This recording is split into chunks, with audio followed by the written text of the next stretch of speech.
Do you not understand who he was? I think we're all beginning to understand exactly who your father is, Mr. Madoff. He wasn't just my father. Yeah, he was fucking idolized. We're talking about a man who created the modern market as we know it. He created NASDAQ. He's chairman of NASDAQ. He's chairman of the National Securities Clearing Corporation, chairman of the International Securities Clearing Corporation, chairman of the National Association of Securities Dealers, which was FINRA before FINRA fucking existed, chairman of the SIA Trading Committee. Okay, we understand your point, sir. I don't think you do. Chairman of the National Business Conduct Committee, member Sir, of the SIA Federal we Regulation understand. Committee, chairman Sir, of the that's enough. NASD Small Order Execution Committee. I mean, you're asking me how I didn't know? Well, I'm asking you. You're the FBI, you're the SEC. You investigated him before, so I'm asking you. How the fuck did you not know? Sir.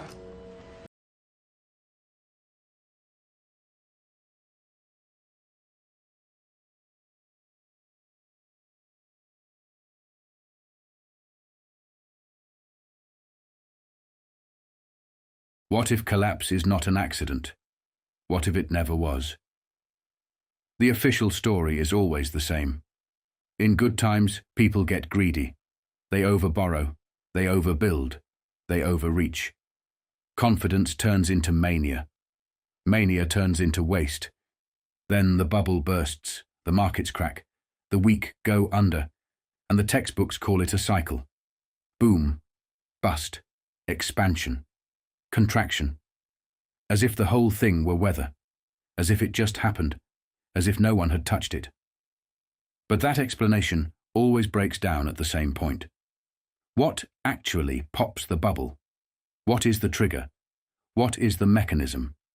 What flips the system from euphoria to panic, from abundance to liquidation, from paper wealth to ruin? That is where the clean story stops being useful. Because once the question gets serious enough, the answers get vague.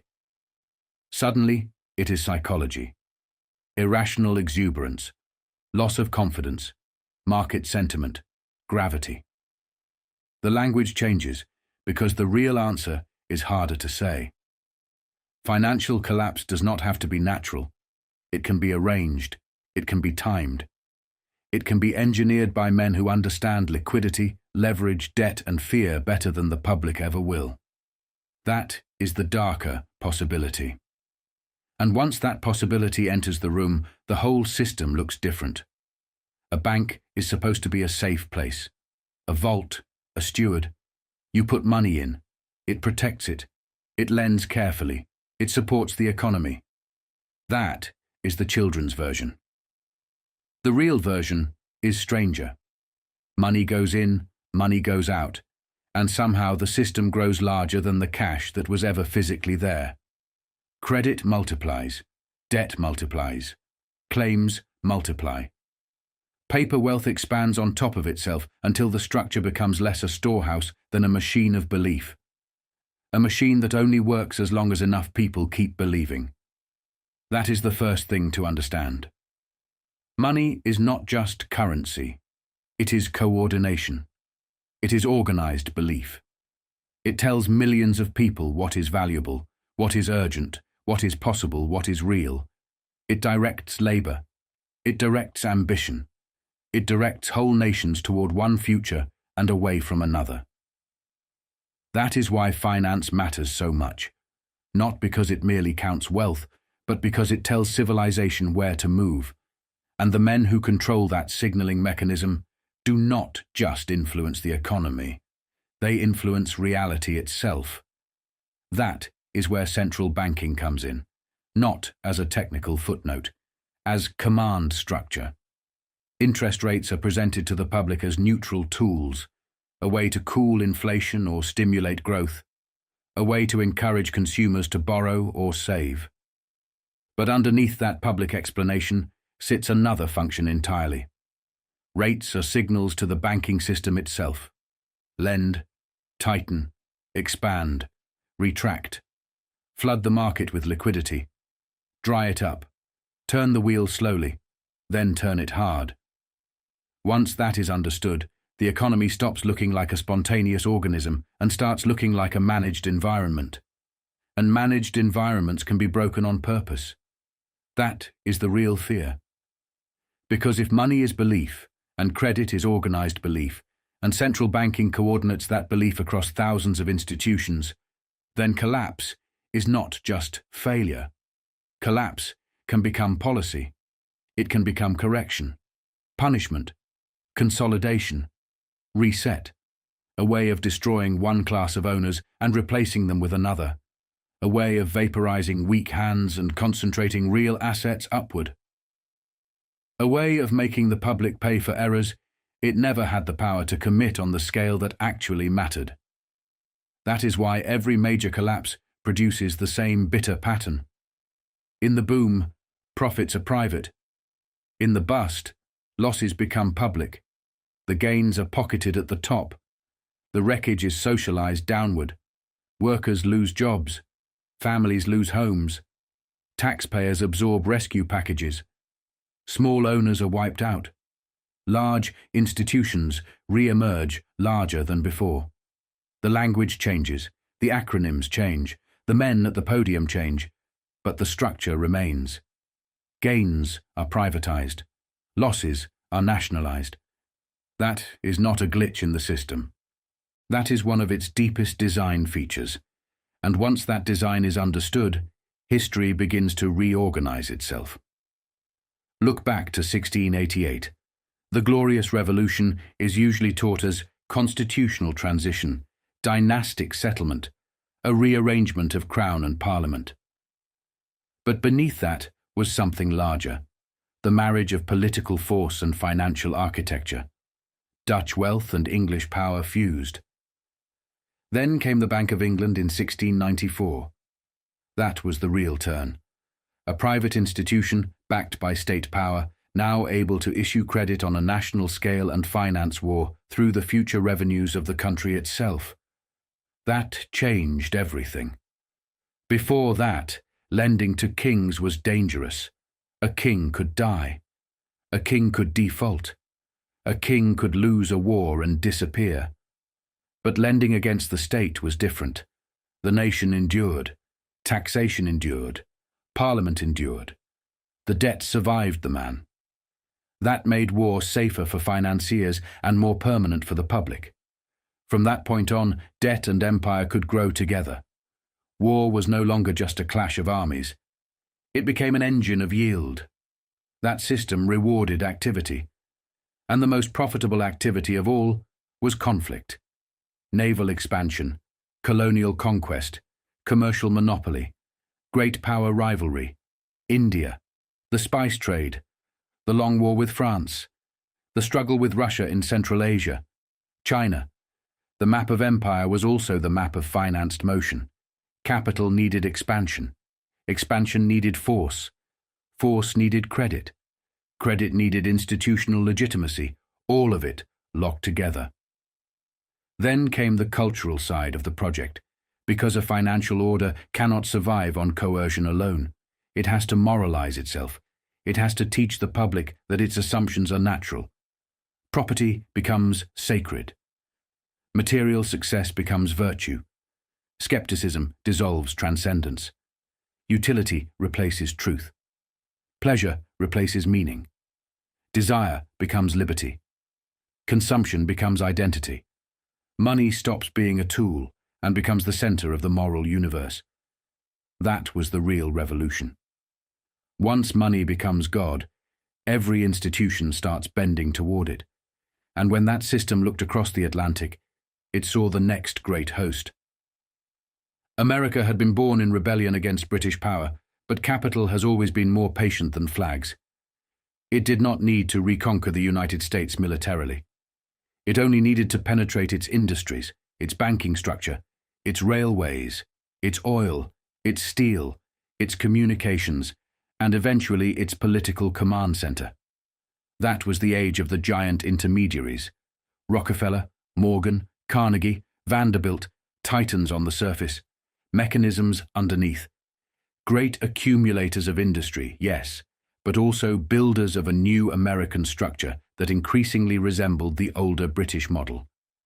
Then came the decisive step, the Federal Reserve, That was the hinge. Because once the Federal Reserve System existed, America had its own version of the same deeper architecture: centralized monetary signaling, expandable credit, privately concentrated power wrapped in public necessity. And after that came the familiar sequence: war, crash, depression, war again, then global dominance, World War I, the crash of 1929, the Great Depression, World War II, not random episodes, stages in the rise of a financial empire fused to state power. After 1945, the system went global. The dollar became the spine of the post-war order. Bretton Woods institutions emerged: the World Bank, the IMF. Later, the wider network of multilateral authority, trade regimes, security guarantees, development language, and rules-based structures that presented themselves as neutral management while quietly enforcing a hierarchy of capital. The public face was cooperation. The hidden function was coordination. That coordination created the modern global economy. America supplied the military umbrella. The dollar supplied the bloodstream. Manufacturing spread where it was most efficient. Profit flowed where it was most protected. Europe was rebuilt. Japan was rebuilt. Then later, China became the workshop. Manufacturing left the American mainland. Finance remained. Wall Street swelled. Consumption deepened. Debt replaced production as the organizing logic of ordinary life. The United States kept the reserve currency, the carrier groups, the bond market, the prestige, the stock market, the spectacle. It looked invincible, because it no longer needed to make everything. It could issue the money everything else was measured in. That was the peak.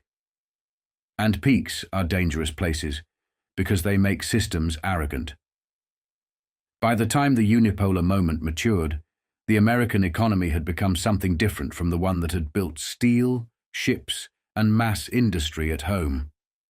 It had become financialized, asset-heavy, debt-dependent, consumption-driven, hyper-leveraged, more responsive to liquidity than to labor, more responsive to markets than to communities, more responsive to rates than to wages. That kind of system can look rich for a long time. It can even look unstoppable. But it is fragile in a very specific way. It cannot easily retreat. It cannot absorb major shocks without intervention. And it cannot tolerate the loss of confidence in the currency structure that keeps the whole machine alive. That is why war in the Middle East matters so much. Because the issue is not just oil in the old 20th century sense. It is the entire political financial architecture built around energy flows, dollar settlement, offshore capital, and the recycling of surplus back into the American-led system. The United States is no longer simply defending allies or shipping routes. It is defending the monetary geometry that underwrites its own internal stability. Once that geometry is threatened, everything starts to shake at once. That is where collapse can be engineered. Not by one man in one room making one call. It never works that cleanly.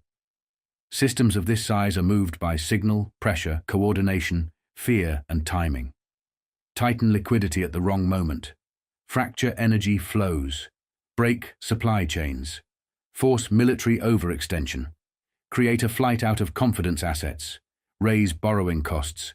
Trigger asset deflation. Let debt rollover become impossible.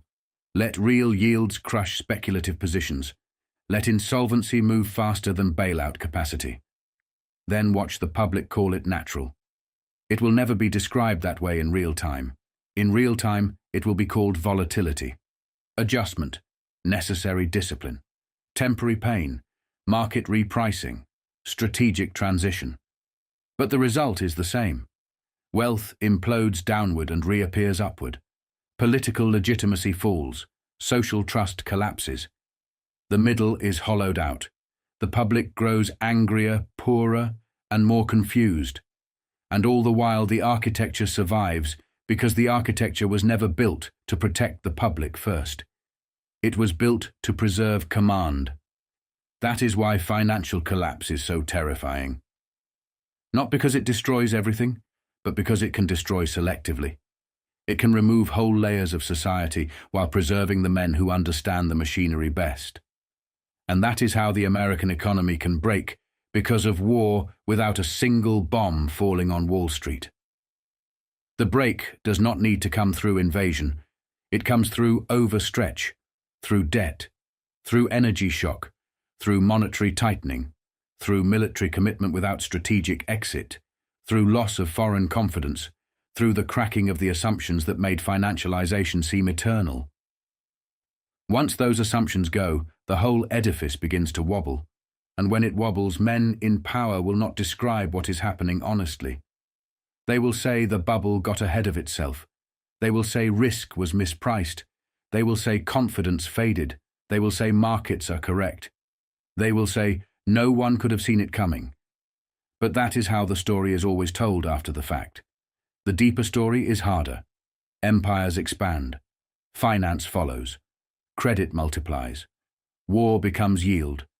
The public is taught to worship money. Production is subordinated to liquidity. Then one day the same machinery that built the illusion begins to reverse it. And when that happens, the collapse does not feel like an accident. It feels like a door being closed by men already standing on the other side.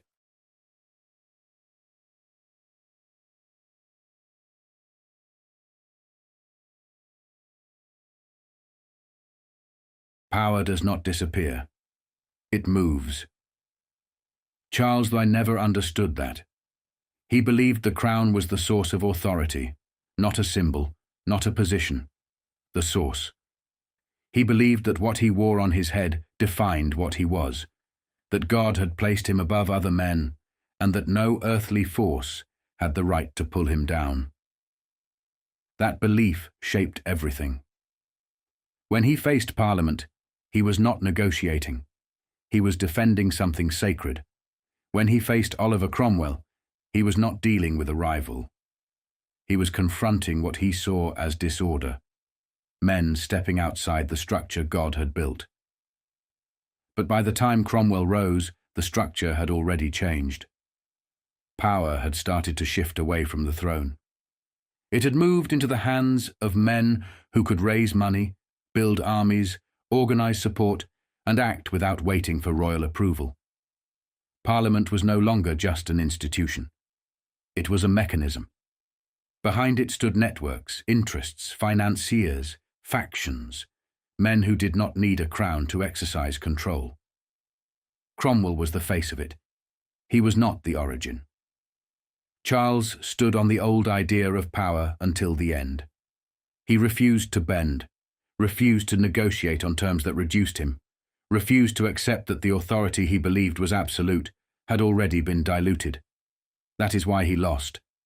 Not just because he was defeated in war, but because he misread where power had gone. By the time he realized it, it was too late. The throne was still there. The crown still existed. But the control behind them had already moved elsewhere.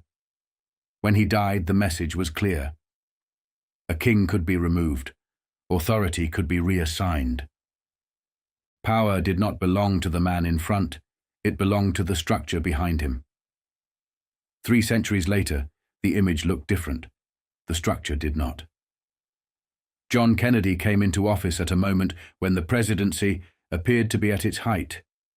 America was strong, wealthy, expanding. The country had come out of war as a global power, and Kennedy had seen what that power looked like.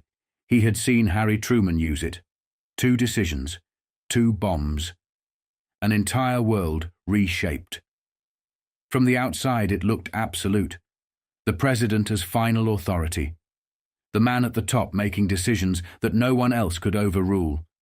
But by the time Kennedy entered the White House, the reality underneath had already shifted. Power in America was no longer contained inside the presidency. It moved through agencies, through intelligence networks, through military command structures, through political alliances, through interests that did not sit in front of cameras or stand behind podiums. The office remained. The image remained. The control was more complicated. Kennedy stepped into that system and began to push against it. He challenged intelligence failures. He moved against organized crime networks that had operated with protection for years. He backed civil rights in a country that was still deeply divided. He tested the boundaries of what the presidency could actually direct. Like Charles, he operated from the belief that the position he held carried real authority. And like Charles, he was moving inside a structure where authority was no longer located in one place. Charles faced Cromwell. Kennedy faced institutions, different forms, same pressure. In both cases, the visible figure stood at the front. The king, the president, the man the public saw as the center of power. And behind that figure, something else was already operating. Something more organized, more distributed, less visible. When Charles was executed, the meaning was unmistakable. The sacred barrier around the throne was broken. The idea that authority could not be challenged was gone. Power had shifted. When Kennedy was assassinated, the effect was different in form, but similar in consequence. The presidency did not end, but the understanding of it changed. After that moment, the office remained powerful, but no longer unquestioned, no longer clearly in control of everything beneath it. The image held, the structure continued, but the certainty was gone. Something had shifted again. That is the pattern. Power does not stay where it is supposed to be. It does not remain where it is visible. It moves behind institutions. It embeds itself in structures. It operates through men who do not need to stand at the front. The figure at the top still speaks, still signs, still represents authority. The point was made, quietly but clearly. From that moment on, the men who came after, Johnson, Nixon, Ford, Reagan, Bush, Clinton, Bush again, Obama, even Trump, operated with an understanding that didn't need to be spoken out loud. Something had happened in Dallas that went beyond the official story, and whatever the truth was, it carried a warning. No consequences followed, no real accountability. And that, more than anything, was the message. Power, when it wants to be understood, does not always explain itself. It demonstrates. It leaves an outcome in place and lets others draw their own conclusions. After that, certain lines were not crossed again, not directly, not in the same way. The presidency remained, the office carried on, but the boundaries around it had been made visible. That understanding didn't stay confined to Washington. It extended outward, into networks that operated across regions, across institutions, across political and private spheres. Circles that were already aligned in different ways, with intelligence, with finance, with religion, with influence, were left untouched. And over time, that absence of challenge became its own kind of reinforcement. Because in systems like that, power is not proven by what it says. It is proven by what no one is willing to test again. But the real question is always the same. Where does the control sit? Charles never answered it in time. Kennedy stepped into it at the wrong moment, and in both cases, the result was the same. The man at the front fell. The structure behind him remained. After Charles' death, it took 11 years for the monarchy to be restored, but the lesson remained. A king could be kept. A king could be used. A king could be displayed. But the true seat of power had shifted toward those who could raise money, direct armies, manipulate institutions, and act behind official forms. That is why Charles matters. Not as some dead relic in lace and ceremony, but as the prototype. The first modern warning. The visible sovereign falls, the invisible network steps forward, and from there, the pattern only grows. As Europe moved into the age of finance and empire, wars no longer belonged solely to crowns and flags. They belonged increasingly to the men who could bankroll them. The Napoleonic era accelerated that change, banking families spread across capitals, embedding themselves in the machinery of states, lending to rivals, profiting from conflict, and proving that backing both sides could be more powerful than commanding either one. Thrones still existed. Parliaments still met. Churches still preached. But behind them stood credit, debt, information, and the private interests able to bend governments through money. By the time Europe tore itself apart in 2 world wars, the old empires were exhausted. Britain survived, but not as it had been. France staggered. Germany was shattered. The age of European supremacy was ending. In its place rose 3 new centers of power. The United Fruit backed by the CYA, who controlled most of the Caribbean, United States, and the Soviet Union. And in Washington, the White House now stood where old thrones once stood, a seat of immense visible authority, but one surrounded by deeper structures. Then came another layer of power, not loud, not advertised, but present. Fraternal networks had existed for generations, stretching across countries, professions, and governments. Among them were the Freemasons, a structure that had spread across Europe and into America long before the 20th century, embedding itself quietly in political, military, and business life. They didn't operate like street organizations. They didn't need to. Their strength was in recognition, in access, in the ability for men in positions of authority to identify one another without ever saying it out loud. Like any hierarchy, there were levels. Not everyone moved upward. The weak fell away. The useful advanced. The ones who understood how to navigate both public office and private networks rose highest. War tested those systems. Europe was broken. Empires collapsed. Old families lost influence or disappeared entirely under the pressure of occupation, destruction, and political upheaval. What survived had to adapt. Power shifted, and much of it shifted to the United States. By the 1940s, Washington had become the central point of global influence, military, financial, criminal, and political. Inside that system were men who belonged not just to government, but to overlapping circles of influence. Some of them came through fraternal orders, like Freemasonry, carrying relationships that extended beyond party lines or official roles. It wasn't universal. It didn't need to be. Power rarely is. It rests with enough of the right people in the right positions. Franklin D. Roosevelt presided over collapse and recovery, then over global war. Under him, the United States transformed into something far larger than a nation.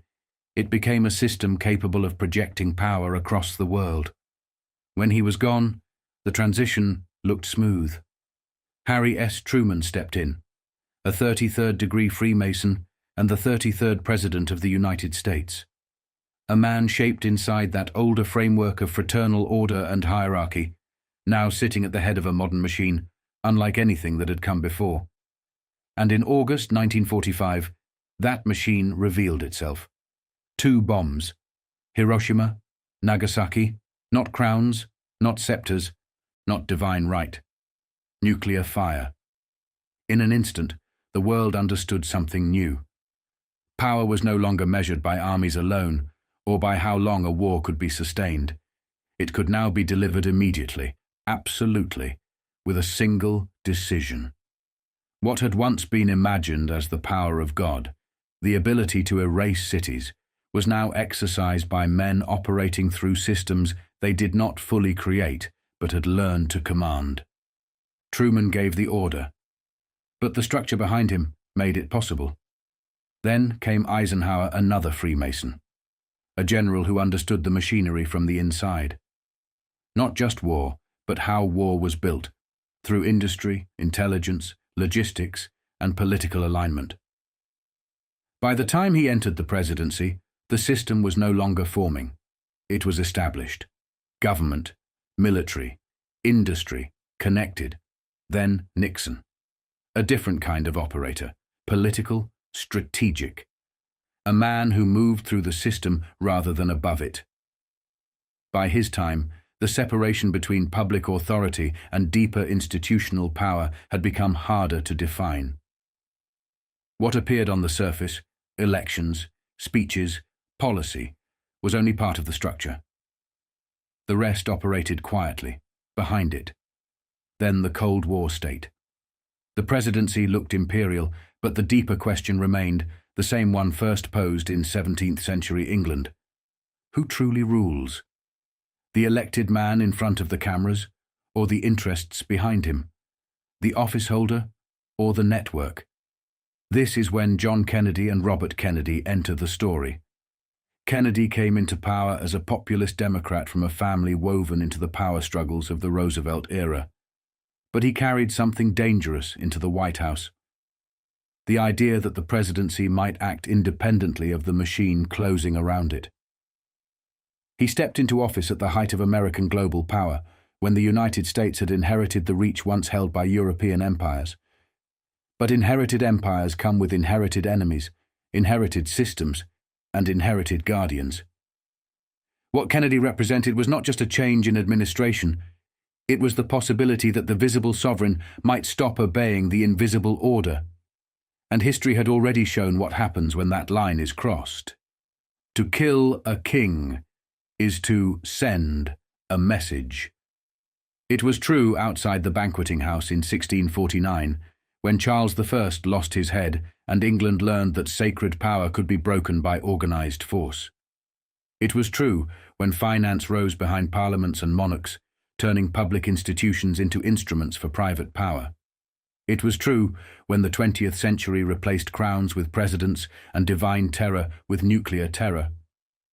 And it would be true again in America when the Kennedys challenged the structure that stood behind the state. The old language changed. Kings became presidents. Thrones became offices. Courts became commissions. Armies became agencies. The costumes changed. The flags changed. The methods became more sophisticated. But the principle remained. If the man at the top starts to believe the office belongs to him, he has to be reminded that it does not.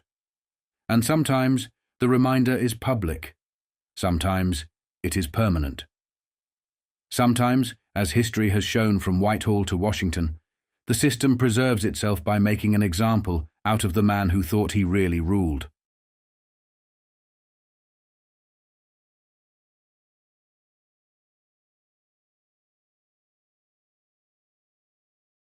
The men who matter most are rarely the men out in front. They are the men behind the front, the men who finance everything. That is how worlds are built, how empires are controlled, and how they are finally brought to ruin. Armies march, politicians speak, kings make declarations, presidents deliver speeches, but underneath all of it is money. Money decides how long a war lasts, who survives it, and who comes out owning what is left. To understand the world now, you have to understand how power was financed then. One of the great examples was the fall of Napoleon. Napoleon was not just a soldier or a statesman. He was a threat to the balance that kept Europe divided and manageable. He threatened to unify territory, markets, roads, armies, and political will under one centre of gravity. Britain understood the danger immediately. Any consolidation across Europe, across Eurasia, across Africa, any serious land power that could tie regions together through trade, military force, and transport, was a threat to a naval empire that survived by controlling sea lanes and shipping routes. Britain knew what later empires would learn the hard way. Once rival powers begin to unify and build internal networks of their own, the empire built on maritime dominance begins to slip.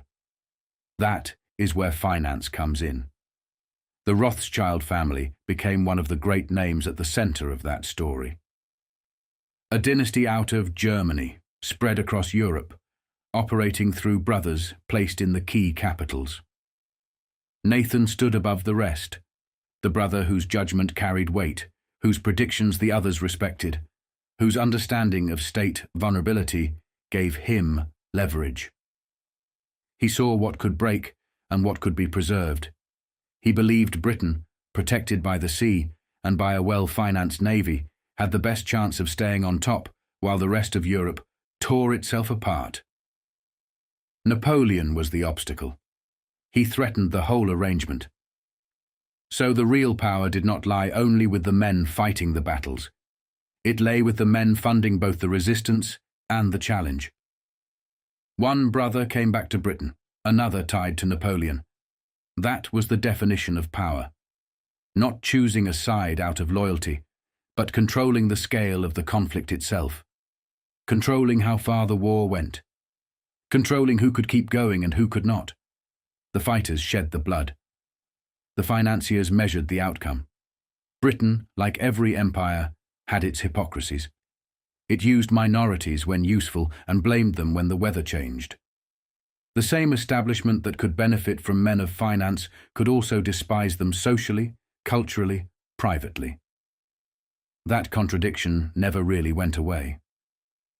But once Napoleon fell, the balance shifted. Influence moved.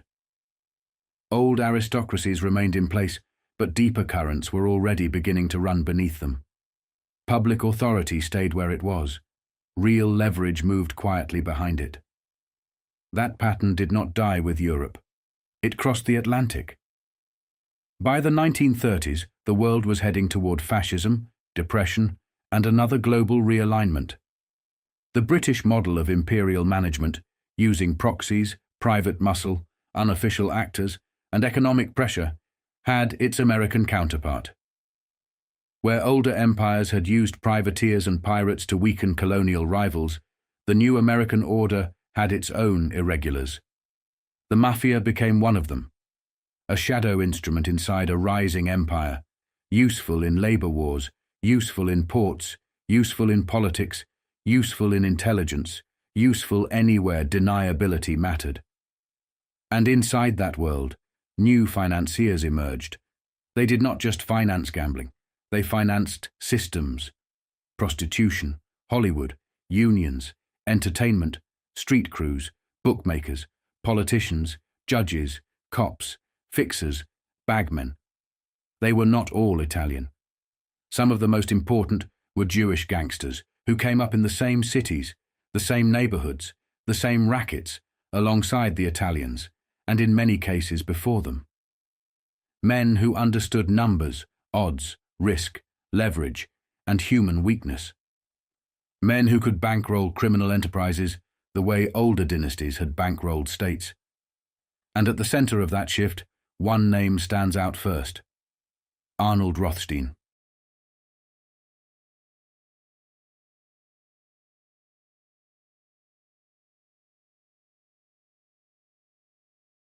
Robert Kennedy was not looking at a collection of gangsters. He was starting to see a system. At first glance, the names did not seem to belong in the same frame.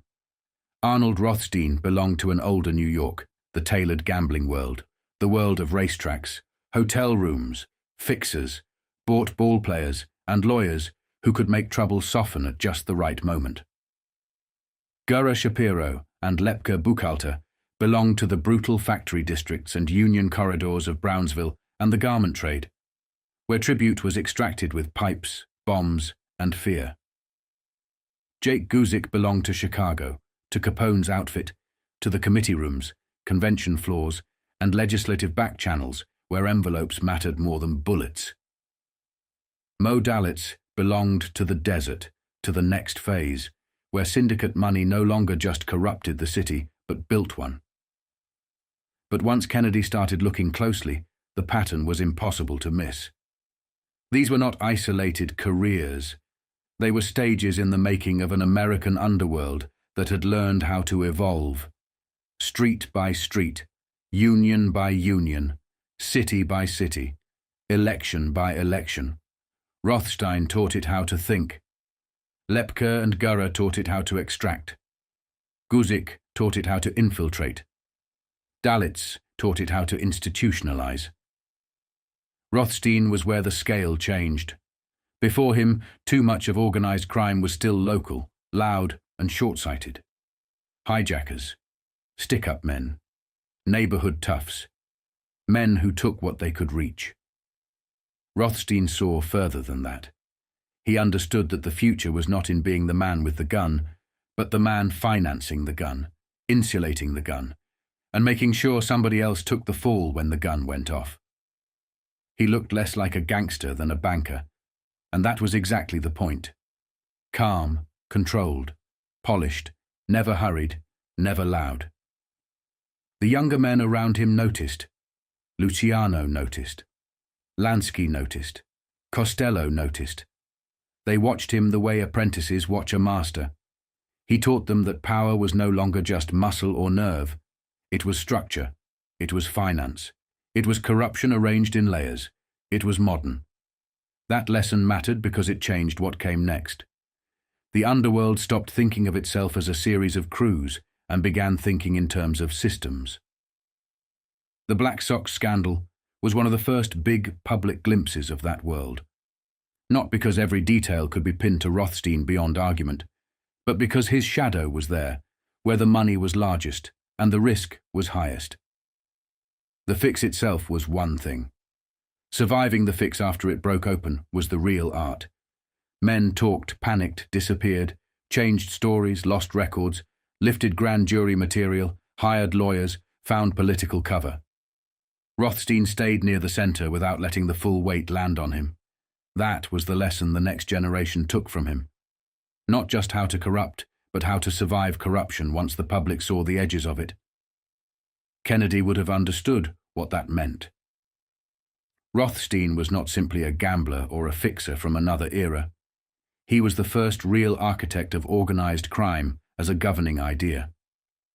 After him, the money moved beyond cards and racetracks. It moved into labor, entertainment, ports, politics, vice, unions, hotels, and the manufacture of public careers. Once that door opened, men like Lansky, Costello, Luciano, Lepke, Gura, Guzik, Dalitz and the rest were no longer just criminals. They were operators inside a hidden economy running parallel to the visible one. Gura Shapiro and Lepke Buchhalter represented the next hard truth. They showed what happened when that new underworld latched onto industry itself. Their power was uglier than Rothstein's and more primitive on the surface, but in its own way it was just as modern. They understood that real money did not come from robbing one store or shaking down one gambler. It came from controlling the mechanism through which thousands of men had to do business. That was their breakthrough. They turned extortion into administration. Their so-called protective associations looked respectable on paper. They had offices, names, billing systems, officers, forms, procedures. Behind all of it was fear. A businessman who refused to cooperate got the warning first, then the visit, then the bomb, then the beating, then the wrecked shop. Once he signed, he paid forever. The fur trade, the garment trade, trucking, baking, anything soft enough to bend and rich enough to bleed. It was an industrial tax system built by gangsters, and it made men like Gura and Lepke something more than hoods. It made them rulers of entire economic sectors. That mattered to Kennedy because it showed the state within the state in one of its rawest forms. Here were men who could coerce industries, lean on unions, bend employers, terrorize workers, and make millions while living in fine apartments and wrapping themselves in the outward signs of legitimacy. They were not hiding from the economy. They were embedded in it. The public paid tribute every time it bought bread, fur, clothing. Most people never knew it. They only saw prices. The tribute disappeared into the structure. And then came another lesson. Not about extortion this time, but about the government itself. By the time Hoover was hunting Lepke, organized crime had already learned to sort men into categories. Some were useful, some were too hot, some could be protected, some could be traded. The old idea was that the government chased the mob. The newer idea was colder. Under the right conditions, parts of the mob could help steer the government towards selected targets. Costello saw that earlier than most. Instead of killing certain liabilities and taking the heat that came with a body in the street, let the state do it. Let prosecutors, taxmen, bureaus and courts become instruments. Let the public think justice had been done while the real transaction happened underneath. That was the significance of the Lepka surrender. Hoover got his trophy. Organized crime got rid of a problem. Anastasia lured Lepka in with reassurances everyone important knew were false. Lepka walked into the machinery. Hoover claimed victory. The underworld learned that federal power itself could be used strategically. Not always, not cleanly, but enough to matter. Enough to change how men like Costello thought. Enough to show that a courtroom could sometimes be colder than a gun. For Robert Kennedy, that kind of story would have been radioactive. Because once organized crime learned how to use institutions selectively, the line between law and criminal strategy stopped being clear. The old underworld was outside the state, bribing it when necessary. The newer underworld had figured out how to move along its edges, through its files, its tax cases, its prosecutions, its relationships, its blind spots. That was not just corruption. That was penetration. Jake Guzik showed the same truth from a different angle. If Rothstein taught the underworld to think like finance, and Lepka taught it to industrialize extortion, Guzik taught it to move through politics with the patience of a legislative operator. Chicago under Cohn was never just a village-style mafia. It was broader, harder, more mixed, more syndicate than family. Jews, Italians, Irishmen, and anybody else who could produce results. Guzik fit that world perfectly because he understood that the real frontier was not the street. It was the process. He did not look like a killer because he did not need to. He was Cohn's business manager, fixer, political engineer, the man who knew where laws were written and how laws were stopped. He knew committees, choke points, vote counts, the order in which bills moved. He knew that even a politician who would never vote your way might still be worth paying if he could delay the wrong measure, soften the right one, kill something in committee, or clear a path at the next level. That is a different class of criminal intelligence. It is not alleyway corruption. It is systemic infiltration. That is why Guzik mattered nationally. Atlantic City, the Democratic Convention, Havana, the higher underworld meetings. He was not merely a Cohn lieutenant from Chicago. He belonged at the national table because he understood what too many gangsters never did. That in America, real criminal power depended on touching the machinery of government. Not just bribing a patrolman or buying a judge. Touching the legislative and political chain itself. Knowing where the pressure points were. Knowing who could be softened, delayed, bought, financed, humiliated, protected. Knowing that laws, like men, had vulnerable moments. Kennedy would have seen immediately what that meant. Men like Guzik were proof that organized crime had stopped being a matter for police precincts alone. Once it entered conventions, committee rooms, and the corridors around formal power, it became something else. Something national, something political, something that could not be broken by arresting one bookmaker or one labor slugger. It had to be understood as an apparatus. Then Dalitz carried the whole thing west and showed what happened when that apparatus matured. Las Vegas was not just another racket town. It was the underworld's proof of concept. A city built not only from vice, but from the successful conversion of vice into legitimacy. Dirty money went in. Hotels came out. Skim went in. Philanthropy came out. Hidden ownership went in. Public respectability came out. Dalitz was central to that transition. Not a flashy martyr like Bugsy Siegel, whose corpse announced that dreams belonged to the syndicate, not the dreamer. Dalitz was the consolidator, the builder who understood that casinos were not simply gambling dens. They were machines for absorbing cash, cleaning it, moving it, hiding it, multiplying it, and tying it to labor money, political donations, charity boards, civic projects, and state protection. That is what would have alarmed Kennedy most. Dalitz did not merely survive next to public life. He flourished inside it. He sat at the intersection of syndicate money, Teamster pension funds, civic respectability, and political access.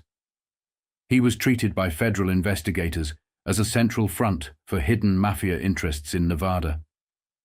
Later, he carried a card naming him special assistant to the governor of Nevada. That was not just corruption, it was merger. The gangster and the state functionary were no longer separated by a clean line. The line had blurred to the point where respectable society could pretend not to see it anymore, because there was too much money involved, too much construction, too many donors, too many projects, too much political convenience. Vegas made the pattern undeniable. Union funds could build casinos. Casinos could produce skim. Skim could become contributions. Contributions could become protection. Protection could become permanence. And permanence could then be inherited by later businessmen, donors, political financiers, and public figures who would pretend the city had emerged from nowhere clean and American. It had not. Men like Dalitz had laid the concrete. Put those men together, Rothstein, Lepke and Gura, Guzik, Dalitz, and the world Robert Kennedy was moving into starts to look less like a collection of prosecutions and more like a map. Rothstein taught them to think like financiers. Lepke and Gura proved industry could be taxed by terror. Guzik proved legislatures and conventions could be touched. Dalitz proved vice could rise into the skyline and become civic life. That was the progression. That was the hidden architecture. And in the middle of it sat Meyer Lansky, Frank Costello, Luciano and the others, the men who linked these worlds together across New York, Chicago, Havana, New Orleans, Miami, Las Vegas, Hollywood, and Washington. By the time Robert Kennedy came after organizing crime in force, he was not simply declaring war on a criminal brotherhood. He was moving against something far more dangerous. An American system that had learned how to finance itself, protect itself, diversify itself, embed itself inside politics and labor, and adapt whenever one revenue stream or one frontman burned out. That was the nightmare behind the hearings, the wiretaps, the grand juries, the informants, the speeches. The deeper he looked, the less it resembled ordinary crime. It looked like parallel government, a set of men with money, access, lawyers, unions, legislators, civic fronts, hidden ownership, international reach, and enough leverage to make the official state hesitate. It looked like a structure that could survive scandal, survive prison, survive headlines, survive reformers, and keep moving. Robert Kennedy did not see these men as separate stories. He saw continuity. Longy Zwilman made that continuity impossible to ignore. If Rothstein showed how crime could think like finance, if Lepke and Gura showed how it could dominate industry through fear, if Guzik showed how it could move through politics, and Dalitz showed how it could build cities, Zwilman showed how it could disappear into respectability without ever leaving the system behind. He was the commuter, not metaphorically, literally. One phone call with Frank Costello, another with Meyer Lansky, a quiet conversation with Willie Moretti or Joe Adonis, then a meeting in a clean office, then dinner in the suburbs, then a handshake with a politician, then a deal through a lawyer, then back again. No transition, no friction, no visible line. That was the danger. Zwilman came out of Prohibition the way the smartest men did, not as a survivor of violence, but as a holder of capital. Rum running had been his foundation. Large scale, international. Liquor moving through Rum Row, through Canada, through Europe, into the United States, in volumes that turned small-time operators into afterthoughts. Treasury men later made it clear, this was not a side racket. It was one of the major supply chains of illegal alcohol in America. That kind of operation does something to a man. It teaches scale. It teaches logistics. It teaches how to move money across borders, how to hide it, how to prepare exit routes before you ever need them. It teaches discipline. When Prohibition ended, that discipline became everything. The weak collapsed. The loud ones got killed. The careless ones got indicted. Zwilman converted. Liquor money became business holdings, real estate, vending machines, corporate fronts, motion pictures, labor influence, political access, legitimate offices, trustees holding stock in their own names, lawyers structuring deals that looked clean on paper. That is how underworld capital survives. Not by staying underground, but by rising into the visible economy, slowly enough that nobody can point to the exact moment it crossed the line. Zwilman understood that better than most. He kept his name off things when necessary, used intermediaries, let others appear as owners. Not because the ventures were illegal on the surface, but because the origin of the money carried risk. That is a higher level of criminal intelligence. By the early 1950s, he was being described in simple terms: the man to see. That phrase matters. Not the loudest man, not the most feared, the man to see. Because once a system reaches that stage, power is no longer measured by headlines. It is measured by access. Who do people quietly go through when something needs to happen? That was Zwilman. Newark politics, Jersey City, labor circles, campaign structures, minority vote fusing, candidate backing, influence over appointments. The pattern kept repeating. Some denied it. Some threatened lawsuits. Some insisted he had no role at all. That denial is part of the pattern, because men without influence are not denied at that level. Zwilman was not buying one politician at a time. He was helping shape coalitions. Labor gave him leverage. Labor meant votes. It meant bodies on the street when campaigns needed them. It meant pressure. It meant organization. It meant movement. That is not bribery. That is infrastructure. Kennedy would have understood what that meant immediately. Labor, politics, and underworld money were no longer separate channels. They overlapped, reinforced each other, fed into each other. And Zwilman moved comfortably inside all three.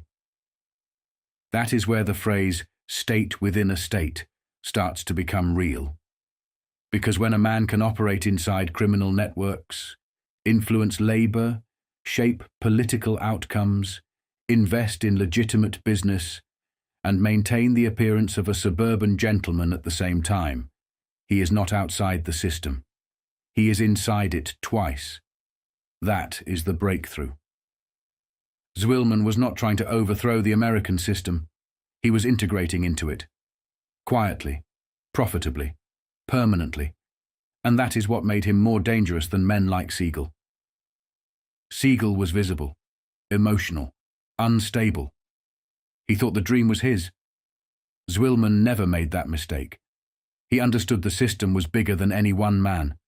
That same principle carried west with men like Mo Sedway. Siegel built the vision.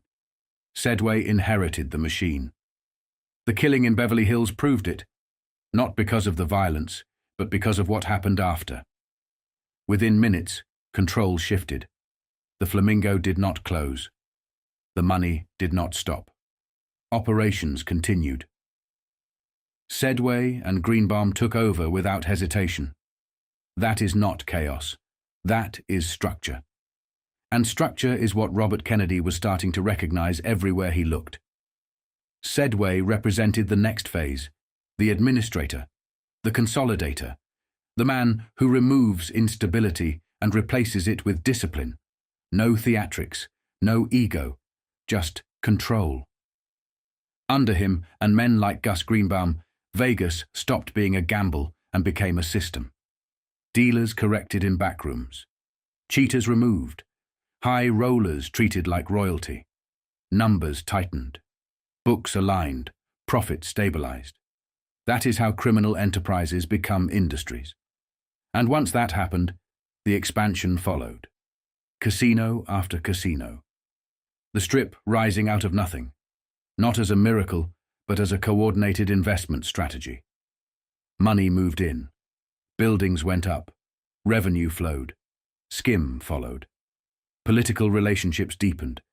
State regulation adjusted, not to eliminate the system, but to manage it. That is the American pattern. Vice becomes too profitable to destroy, so it is reorganized. Sedway sits at that hinge point, between the chaotic ambition of men like Siegel and the structured institutional underworld that followed. And then the map shifts again, south, into Louisiana. That move was not random. It was calculated. Men like Phil Castell did not walk into New Orleans blindly. Louisiana was not an empty territory. It already had its own layers, political machines, church influence, old families, fraternal networks, courthouse alliances. Power there did not always announce itself. It operated through tradition, loyalty, and quiet understanding. Castell understood that. He'd already lived multiple lives before arriving there. Bucket shops, fraud, Broadway money, vanished funds, courtrooms, women, reinvention, then transition into liquor, gambling, corporate fronts and partnerships with Costello and the wider syndicate.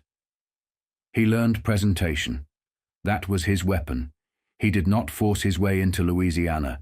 He embedded, through business, through relationships, through financing, through partnerships, through quiet alignment with existing structures rather than open conflict with them. That is how expansion works at that level. And that is where figures like Seymour Weiss become critical, because Weiss represents something even more advanced than Zwillman. He was not just moving between worlds. He was officially positioned inside one of them. President of the Port of New Orleans, operator of the Roosevelt Hotel, central figure inside the long political machine. That combination is not accidental. The port meant control over movement, cargo, oil, trade, and international flow. The Roosevelt meant control over meetings, politicians, businessmen, fixers, deals. The political machine meant control over decisions. That is convergence. Weiss did not need to operate from the shadows in the traditional sense. He had titles, offices, authority, legitimacy, and at the same time he was tied into financial arrangements, campaign funding, oil schemes, and political structures that blurred the line between public authority and private profit. The hot oil scandal exposed part of that machinery. Manipulated production, falsified justifications, illegal shipments, money split at the top, meetings held in controlled environments, transactions structured to look administrative. That is the key shift. Crime no longer looks like crime. It looks like paperwork. It looks like policy. It looks like administration. Weiss was not muscle. He was infrastructure. The same way Zwillman was infrastructure. The same way Guzik was infrastructure. The same way Dalitz became infrastructure. And that is what Robert Kennedy was up against. Not gangs. Not isolated rackets. A system that had evolved across decades. Rothstein taught it how to finance. Lepke and Gura taught it how to dominate industry. Guzik taught it how to influence legislation. Zwillman taught it how to integrate into society. Sedway taught it how to stabilize expansion. Castell taught it how to embed in new territories. Weiss showed how it could sit inside official power itself. That is the progression. And once that progression is complete, the system does not need to hide in the way it once did. It sits in offices, it signs documents, it hosts meetings, it funds campaigns, it controls access, it moves money through legitimate channels, and it survives. That is what Kennedy was beginning to see. Not just organized crime, an organized structure that had learned how to operate alongside the state, inside the state, and sometimes through the state, without ever needing to declare itself openly. That is the moment the problem changes. Because once power reaches that level, removing one man does nothing. The system remains. Robert Kennedy did not start with that full picture. Nobody did. But piece by piece, name by name, city by city, he was beginning to see it. Not just gangsters, not just rackets, a state within a state.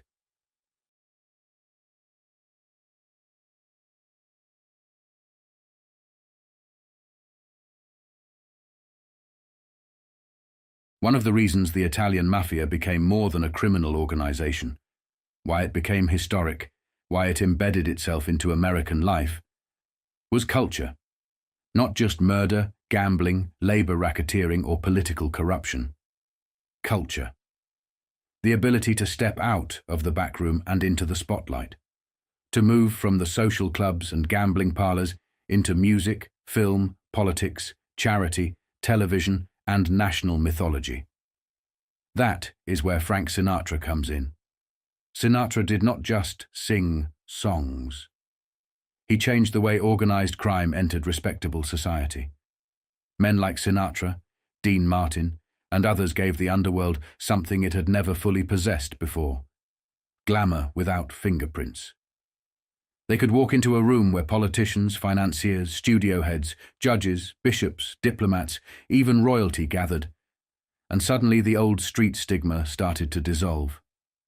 A gangster standing alone looked like a gangster. A gangster standing next to Frank Sinatra looked like a businessman, a donor, a patriot, a friend of the stars. That was the difference. Sinatra helped clean up the image, and the men around him understood exactly what that was worth. His career didn't rise in a vacuum.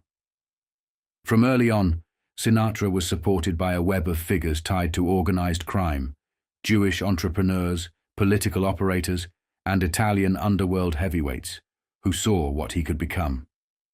They financed him, protected him, pushed him, opened doors, applied pressure, and in return they got something bigger than money. They got access. They got legitimacy. They got a man who could move between worlds they could never fully enter on their own. That was Sinatra's real power. He was not just a performer. He was a bridge. Through him, the mafia walked into rooms it had no business being in. Through him, it brushed shoulders with governors, senators, power brokers, studio chiefs, royalty, foreign dignitaries, and presidents. Through him, the underworld stopped being only something whispered about in alleyways and grand jury rooms and became part of the American pageant. Music, film, politics, charity galas, campaign events, high society dinners. It all started to blur, and Sinatra was perfect for the role. He had the voice, the face, the anger, the loyalty, the neighborhood instincts, the star power, and the grievance. He could be polished and explosive in the same breath. He understood class humiliation, ethnic insult, and the value of being underestimated. He knew how to move among elites without ever quite ceasing to be the tough kid from the old neighborhood. That made him useful to everybody. By the time his name became national, his connections already ran deep. In January 1947, Sinatra got a call from Joe Fischetti. Their friendship went back years. Sinatra had glamour. Joe Fischetti had blood ties into one of the most feared criminal systems in America. He was the cousin of Al Capone, the younger and more polished face of a family steeped in the code of omerta. The Fischettis were not fringe people. They were made men, serious people. Joe's brother Charles was a political fixer in Chicago. Rocco ran gambling concessions. They were connected, protected, and plugged into the national syndicate. Joe invited Sinatra to Miami and then on to Havana. This was not just another celebrity trip. It was the Havana Conference of 1947, where mafia bosses from across the United States gathered to pay tribute to the exiled Lucky Luciano. Sinatra went straight into the middle of it. Before he left Los Angeles, he requested a gun permit and was fingerprinted. claiming he sometimes carried large sums of money. Then he flew east, stopped in New York, went to Miami Beach, stayed with the Fichettis in Charlie's mansion on Allison Island, and moved through the company of men whose names formed a map of the American underworld. The night before Cuba, Sinatra and Joe visited the Colonial Inn in Hallandale, a luxurious casino owned by Joe Adonis and Meyer Lansky. Sinatra performed there for free, not for the public, for them. Then came Havana. On February 11th, Sinatra flew in with the Fichettis. Federal investigators later suspected that the attaché cases carried by Frank and Rocco contained part of the $2 million in cash being brought for Luciano. $2 million in 1946 would equal to $33 million in 2026 dollars. Whether every dollar could be traced or not, the symbolism was unmistakable. Sinatra was not on the edge of the gathering. He was inside it. At the Hotel Nacional, suites had been prepared for the conclave. Over the course of days, Sinatra found himself among the ruling class of organized crime in America. Lucky Luciano, Albert Anastasia, Carlo Gambino, Vito Genovese, Willie Moretti, Frank Costello, Joe Adonis, Joe Bonanno, Tommy Lucchese, Joe Profaci, Tony Accardo, Carlos Marcello, Dandy Phil Castle, Santo Trafficante, Meyer Lansky, Doc Stacher. It read like a national board meeting of the underworld. Sinatra partied with Luciano, gambled with him, went to the races with him, ate dinner with him, and posed for photographs with him.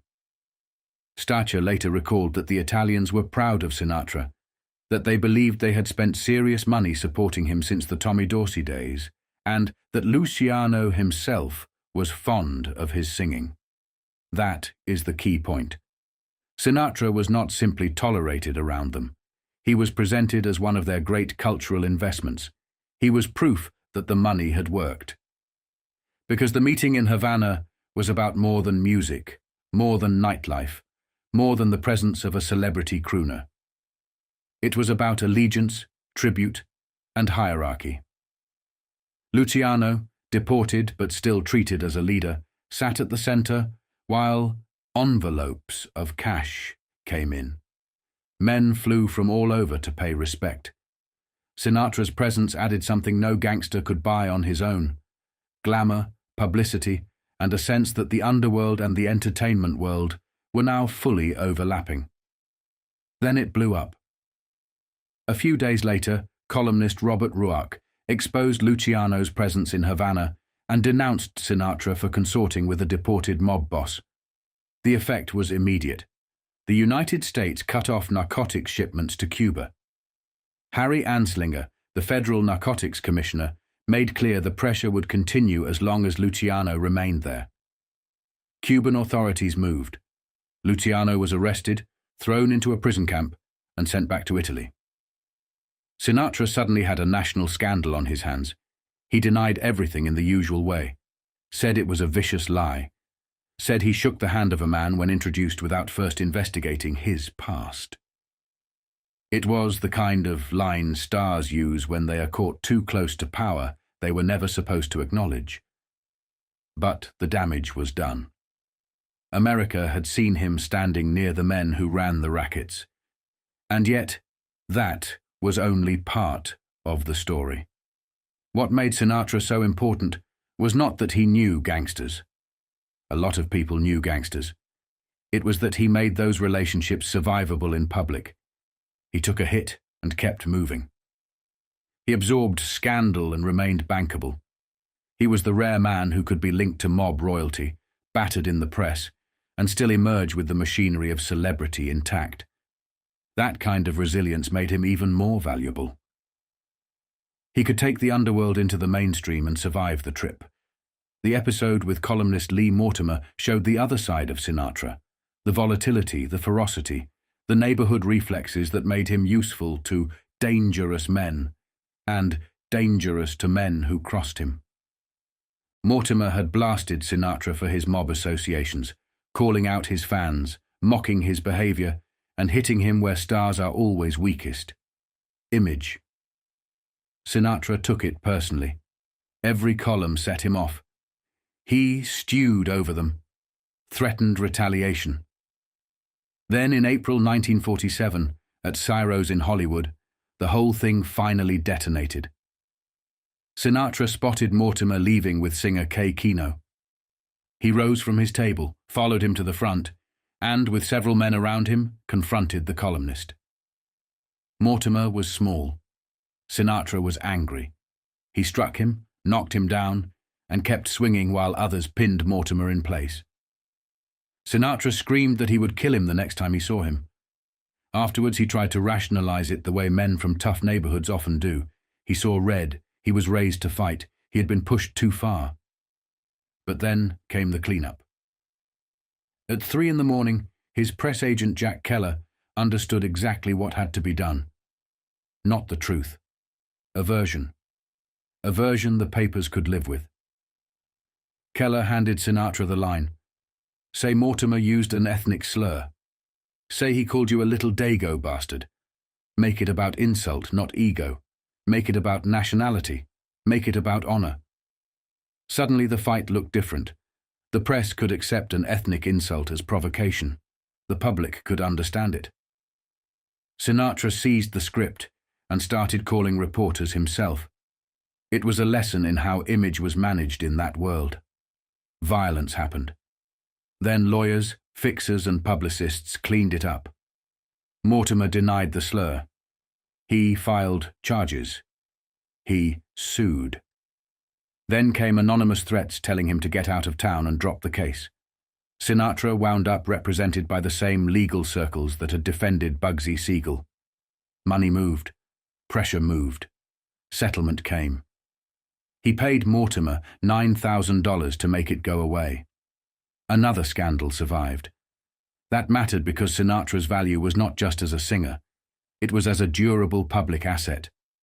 A man who could get too close to the underworld, lash out, settle, apologize, charm his way back in, and keep going. Even after the Hearst papers turned on him, he found a route back through Marion Davies to William Randolph Hearst himself. No bodyguards, no entourage. Just Sinatra, contrite, charming, sitting down for tea with a dying press lord and walking away with his reprieve. That is not something an ordinary gangster could do. That is not even something most ordinary stars could do. Sinatra could. And that is why he mattered to organized crime. He opened doors and no capo could open. He softened rooms so no enforcer could soften. He moved through charities, some Jewish, some political, some civic, and used those circles to build influence for himself and for others. He helped politicians over the line. John F. Kennedy was one of the biggest examples, Ronald Reagan too. But there were others, quieter, less public, helped behind closed doors in ways that benefited organized crime figures who needed friends in office. Sinatra's political utility was enormous because he could bring glamour, money, votes, and social legitimacy all at once. He was also deeply tied into the underworld from coast to coast, from Russell Bufalino to Carlos Marcello and beyond. Those were not random acquaintances. Those were heavyweight names in the architecture of organized crime. Sinatra floated between them, not as a passive observer, but as a cultural force they could all use. And his support network was broader than people like to admit. It was not just Italian mobsters. His career was also financed and supported by Jewish entrepreneurs, promoters, financiers, and fixers who understood his value early. Just as the criminal world itself had been built through cross-ethnic partnership, Jewish, Italian, Irish, political, business, so too was Sinatra's rise sustained by a coalition of interests who saw profit, influence, and strategic value in making him a national figure. That is why Sinatra belongs in this history.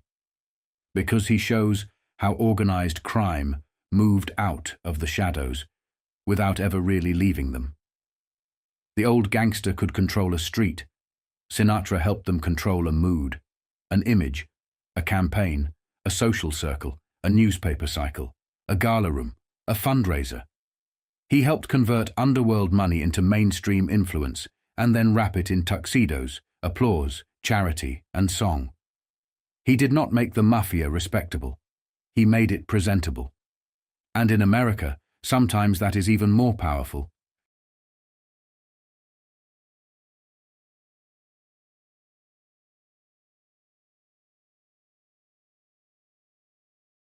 Before the Al Smith dinner became a ritual of American politics, before presidents and nominees traded jokes in white tie at the Waldorf, before it became one of the last respectable pageants before Election Day, there was the older New York reality behind it. Tammany Hall, ethnic power, liquor, patronage, the underworld, and ambitious men learning how close politics and organized crime could really get. That was the world Al Smith came out of. Smith was a creature of New York in the old sense. Irish Catholic, streetwise, poor at the start, shaped by the city's political machines, fluent in the language of neighborhoods, favors, and loyalty. By 1928, he was not just a governor. He was a presidential candidate, a symbol, and to certain men in organized crime, he looked like something even more valuable, a gateway, a chance to move from the underworld toward legitimacy. Luciano and Frank Costello sat before him, while Smith made promises that mattered. Not small favors, big ones. The end of Prohibition was already on the horizon, and the smart men could see it. Smith's promise was enormous. Legal liquor, but with the licenses and distribution channels flowing to Luciano and his people. In other words, the gangsters who had built empires in the shadows would be handed a route into the daylight. They would not just survive repeal, they would inherit it.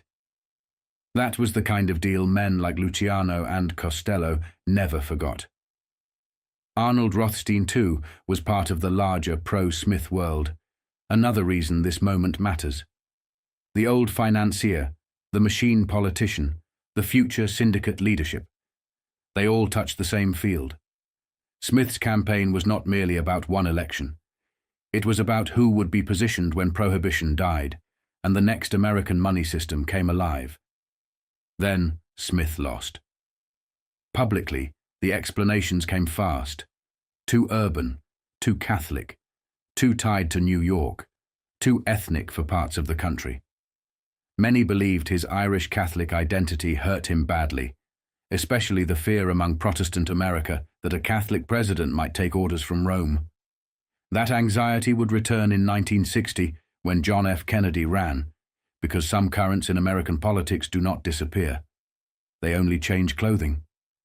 But beneath the public explanation, something else had happened. Luciano and Costello had seen power up close. They had seen how politics could be used not just for protection, but for transformation. Not just to beat a case or fix a local problem, but to reorganize whole industries. Smith's defeat did not kill that lesson. It sharpened it. So, in 1932, they faced a second decision. Go back to Al Smith or move to Franklin D. Roosevelt. They chose Roosevelt. The reason was power, plain and simple. Roosevelt controlled Judge Samuel Seabury, and in a world where investigations, reform campaigns, judicial pressure, and political leverage all mattered, that was no small thing. Smith had history. Roosevelt had momentum. Smith had loyalty from the old network. Roosevelt had the future. Luciano and Costello backed the future. Smith never really forgave it, and yet politics in that world was rarely clean enough for pure breakups. Luciano and Smith kept their relationship in some form because the lines between personal friendship, political betrayal, and strategic necessity were always blurred in New York. One day's enemy was next month's dinner companion. One man could feel betrayed and still do business. That was Tammany logic. That was Manhattan logic. That was machine logic. And out of that old criminal political ecosystem, Tammany Hall, Manhattan, liquor money district leaders, fixers, ward heelers, judges, clubhouses, and mob money, something deeper emerged. A corruption pattern that outlived the men who built it. A style of politics in which official institutions were never quite free of private influence, where money and patronage ran beneath public ideals, and where the Democratic Party in New York could never fully cut loose from the machine culture that had shaped it. That is the long corruption John and Robert Kennedy were up against in 1960. Not just rival politicians, but an old urban system, entrenched, transactional, half political and half criminal, that had been growing since the era of Smith, Luciano, Costello, and the city's hidden financiers. The Kennedys were not just trying to win, they were trying to break something old and deeply rooted. One of the names that pulls this hidden network into sharper focus is Louis Rosenstiel. Rosenstiel did not look like a gangster. That was part of his value. He looked like what America respected: a businessman, a distilling tycoon, a philanthropist, a donor, a man with universities, foundations, dinners, and civic standing attached to his name. But underneath that public image, investigators, reporters, legislative committees, and later witnesses kept circling back to the same basic story. Rosenstiel's wealth and influence did not sit far from organized crime. He had roots in the liquor world going back to Prohibition. He had long-standing ties to Meyer Lansky. He moved in circles where mob figures, political figures, and institutional power overlapped. That made him important. Because by the time America knew Rosenstiel as the Shenley man, the benefactor, the tycoon, he represented the next stage in the evolution of power. The gangster financier who had crossed over so thoroughly into legitimacy that his donations, dinners, and foundations mattered as much as any old, bootlegging history. His own life fit the pattern. Born in Cincinnati, pushed into the whiskey trade after a football injury redirected his life, he learned early, sold hard, and built Shenley into one of the giants of the liquor business. He was the kind of man who always seemed to be preparing for what came next. During Prohibition, he accumulated assets for repeal. Before World War II, he repositioned for wartime production. He cultivated the image of the businessman with foresight, a man whose predictions came true because he understood where the country was heading before others did. Men like that are never just selling liquor. They are reading history as inventory. And Rosenstiel understood something else. In American politics, contributions were often treated as business expenses. That is what makes the committee testimony about donations so revealing. When asked about Democratic Jackson Day dinners and political giving, Rosenstiel's answer was brutally simple. When they have dinners, you buy a table. Not poetry, not ideology, not patriotism. Just the transaction laid bare. You buy a table. Republican, Democrat, whichever side needed feeding. Choice seats at inaugurals, access to fundraisers, relationships with party financiers. It was all part of the same broad American arrangement, where money moved quietly into politics, and politics remembered who paid. That is where the Al Smith Memorial Dinner becomes symbolic. Founded in 1945 by Cardinal Francis Spellman after Smith's death, the dinner became a white tie event for Catholic charities and eventually a ritual of national politics. By 1960, it was already described as a major American political rite, one of the last places the two main presidential candidates would appear together before the election. It was respectable, elegant, charitable, and civic. But like so many New York institutions, it also sat on older ground. Beneath the ritual was the memory of Smith's world: machine politics, ethnic bloc power, liquor interests, Tammany, old loyalties, and the men who knew how to turn a dinner into a political instrument. That is why the room matters. Because in that room, over the years, church leaders, donors, politicians, businessmen, fixers, and men orbiting Hoover, Cohn, Rosenstiel, and the wider underworld political nexus all brushed against one another under the cover of charity and respectability. And then there was Roy Cohn.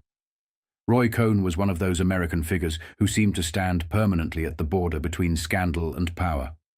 Brilliant, ruthless, theatrical, shameless, legally agile, politically poisonous, and useful to men who needed a younger, harder intermediary.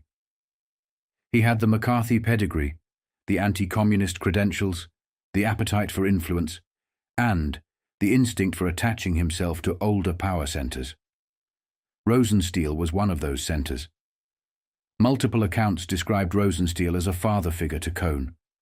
Cohn himself, in some recollections, called Rosenstiel his field commander, while Rosenstiel called Cohn his own.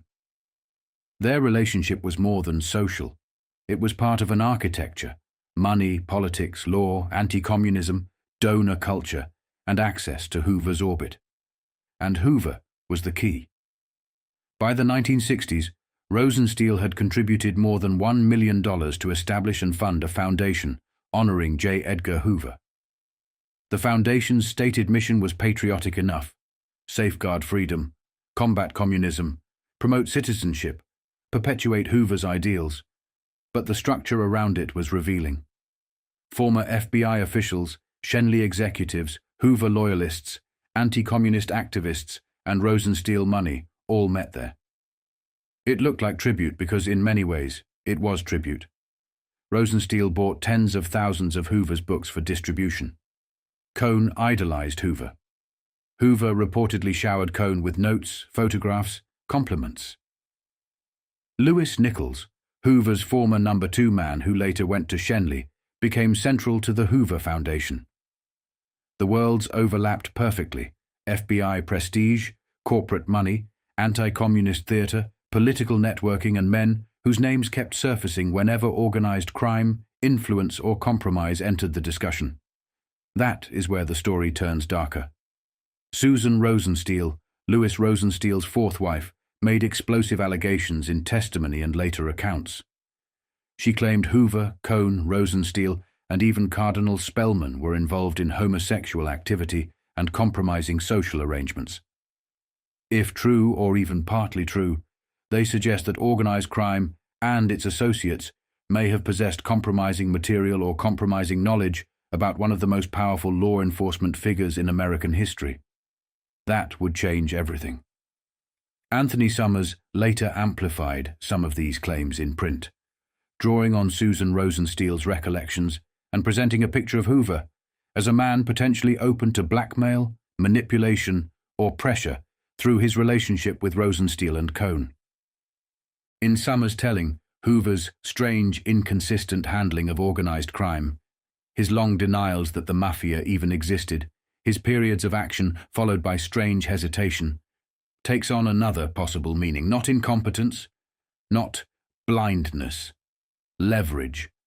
In the architecture of suspicion surrounding Hoover, they became part of the mythology because they fit a larger pattern. The nation's most feared lawman surrounded by men tied to money, vice, anti-communist spectacle, underworld influence, and whispered secrets. And Hoover's relationship with organized crime was already suspect on other grounds. By the time of Appalachian in 1957, no serious observer could deny the existence of a national mafia structure. Yet Hoover had spent years resisting the point, had to be dragged toward meaningful action, and even when the FBI created programs to investigate top hoodlums, the pressure on the mob often seemed curiously inconsistent. In the Summers version, Rosenstiel offered one possible explanation. A businessman philanthropist with mob ties, deep connections to Lansky circles, and personal intimacy with Hoover's world may have sat close enough to the FBI director to shape the atmosphere around him. Whether that amounted to blackmail, influence, or simply mutual dependency is the question that lingers. What is clear is that Rosenstiel lived in both worlds at once. He could host, donate, fund, endow, support universities and hospitals, and still be named in investigations involving organized crime links. He could sit in respectable civic space while maintaining lines into Meyer Lansky's orbit. He could finance Hoover's public legacy while being described by witnesses and investigators as something far less clean beneath the surface.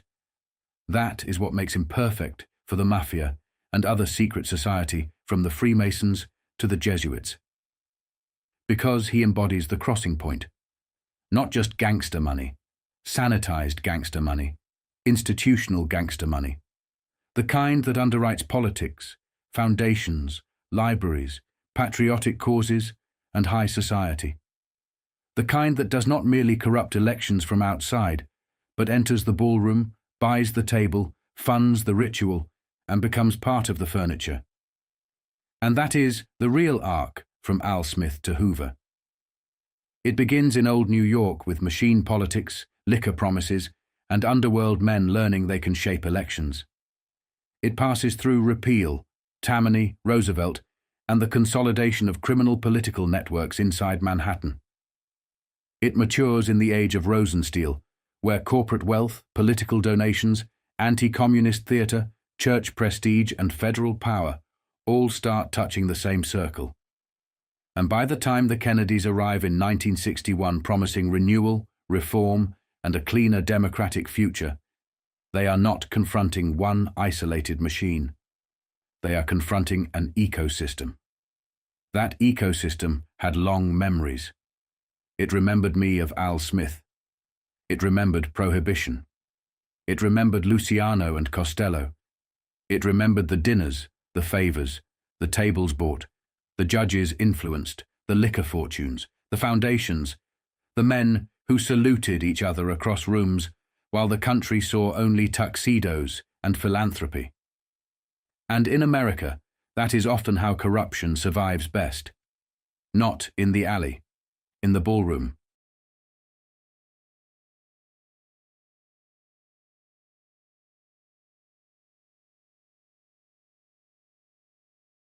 Sam Zemurray understood something most elected men never did.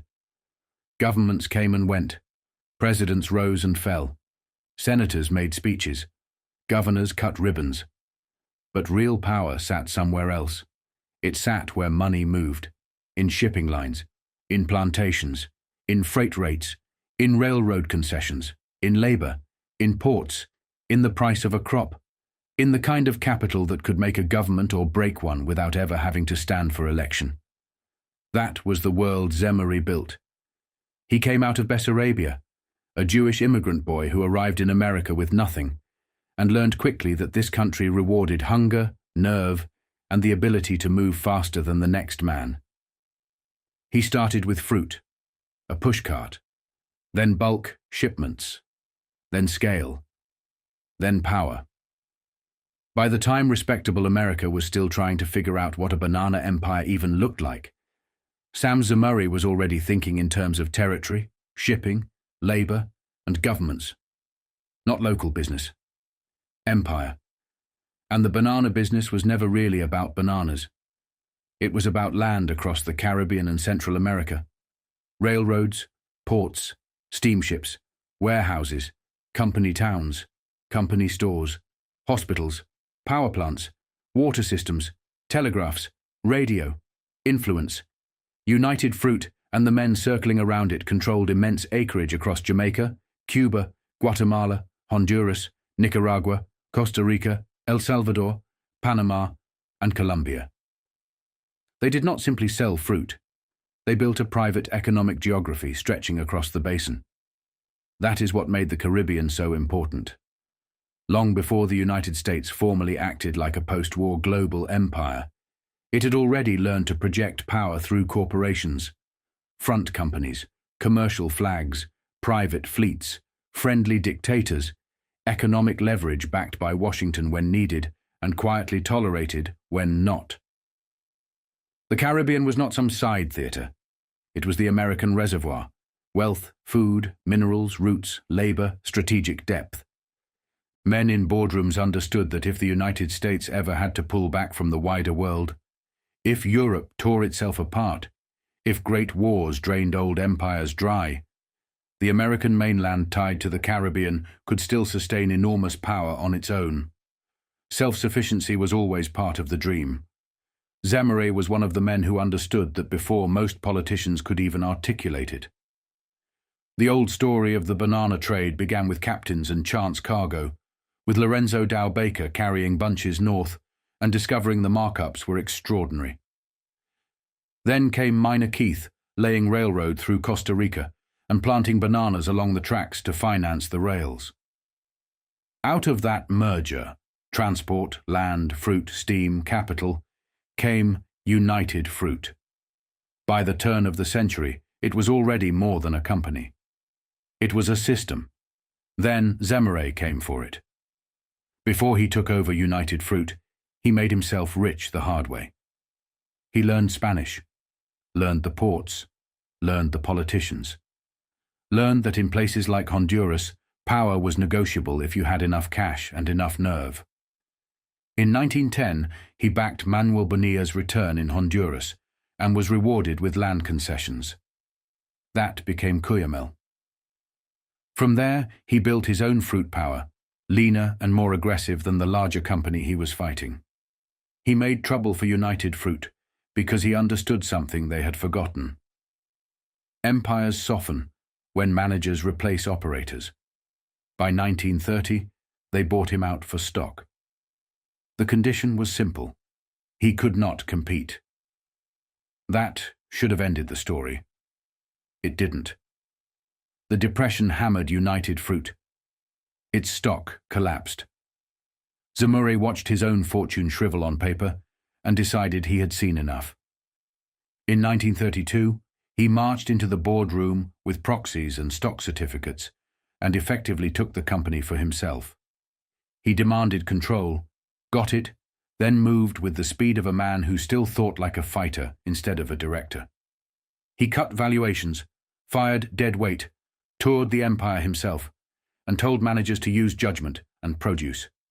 No theory, no softness, no committee paralysis. Produce. Within weeks, the stock turned. Within months, the old order was finished. Zemurray was the real power at United Fruit. That matters because men like Meyer Lansky would have recognized exactly what kind of man he was.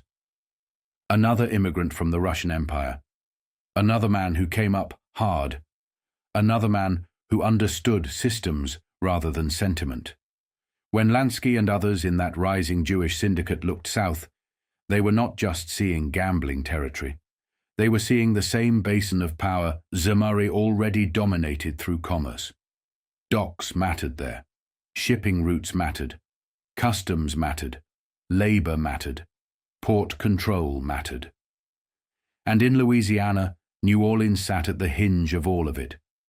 Around those docks, men like Charles Matranga, Silver Dollar Sam Carolla, and later Carlos Marcello understood the same thing from the underworld side. Whoever touched the port touched movement itself. Cargo in, cargo out, men in, men out, weapons, cash, contraband, people, politics. It was never just local crime. That is where the worlds began to overlap.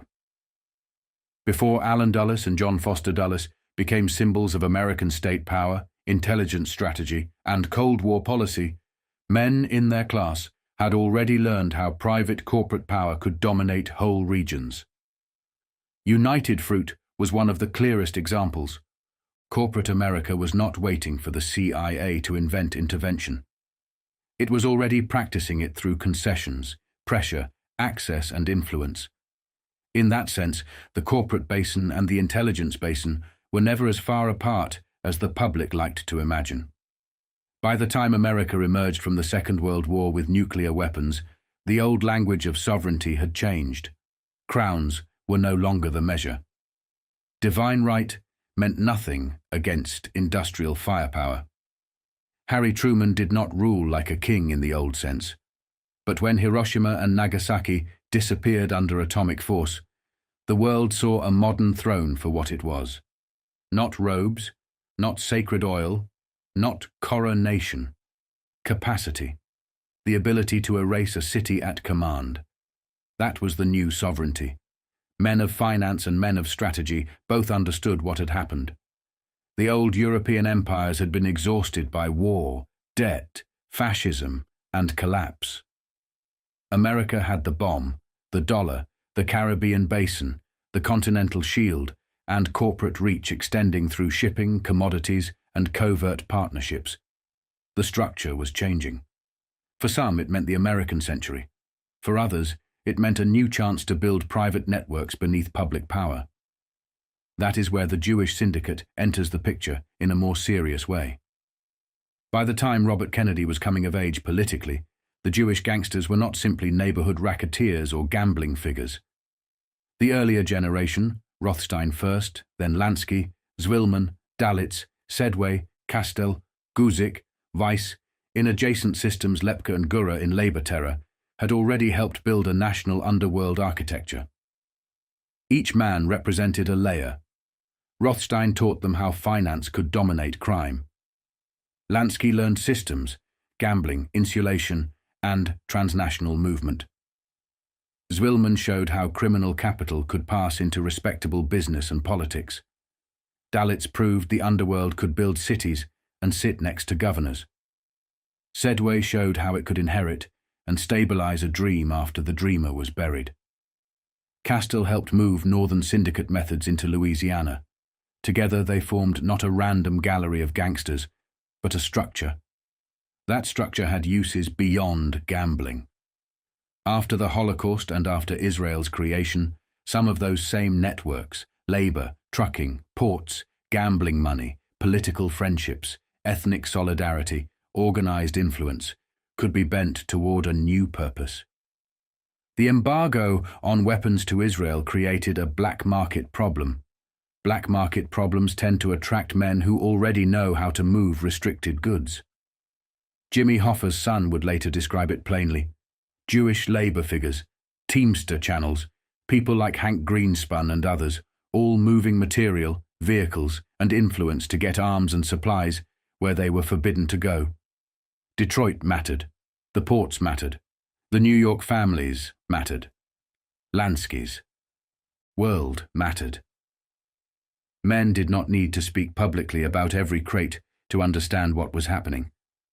They needed trucks, docks, cooperative handlers, and people willing to look the other way for a cause they believed in, or for networks they feared crossing.